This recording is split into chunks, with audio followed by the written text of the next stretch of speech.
No surprise in the highest scoring Rose Bowl game in history to see individuals putting up numbers that are nothing short of mind-numbing. Rick, Glenn, Spice back with you to discuss some of those performances.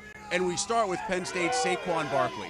249 total yards from scrimmage and 4 touchdowns. USC simply had no answer for a guy who you could argue after this game will be the Heisman favorite heading into the 2017 season opener. Yeah, you know, we get a chance to watch him all the time, and we know how good he is, but I don't think I've ever seen him better than I did tonight, making all kinds of plays all over the place against a really, really good defense. He is, I don't know if there's a better running back in the country than him. Yeah, I mean, he really stepped his game up. I mean, he was running through people, running around him, just like how we said he was going to do, but he was phenomenal today. And even in the fourth quarter, he tried to take things into his own hand and return the kick. And if he'd have got a couple more blocks, he probably would have took it to the house. If there is another player in the country who we know has to return to college and who might match Barkley as far as the preseason hype next year, it might be the quarterback Spice that we saw today on the other side in Sam Darnold.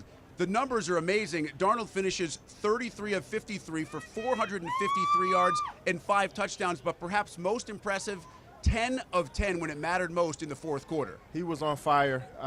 Penn State could not get to him. And even if they did get to him, he was still throwing passes for touchdowns. He was hot. I mean, Sam Darnold, man, wow.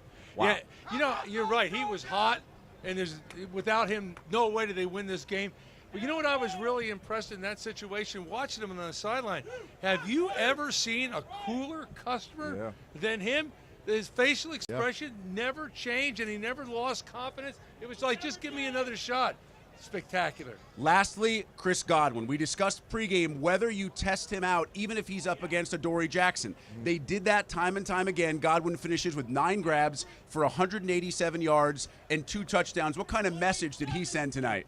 I think the message he sent is, you know, if you don't think I'm not really good, you're wrong. And, you know, at Media Day when we had him on our set and we were talking to him, I was really impressed, you know, and we talked about going up against, you know, Southern Cal, Adoree Jackson and that whole deal, and he just had an air of confidence in him, and, hey, we're pretty good too, and he played his tail off tonight. He made some outstanding catches. That one-hand catch that he had for the first down, it was phenomenal. The tip pass that he caught for a touchdown, he was outstanding, and I think he's making a case to say, I'm one of the top wide receivers coming out next year. And both of those players and Trace McSorley obviously expected to be back in State College next year.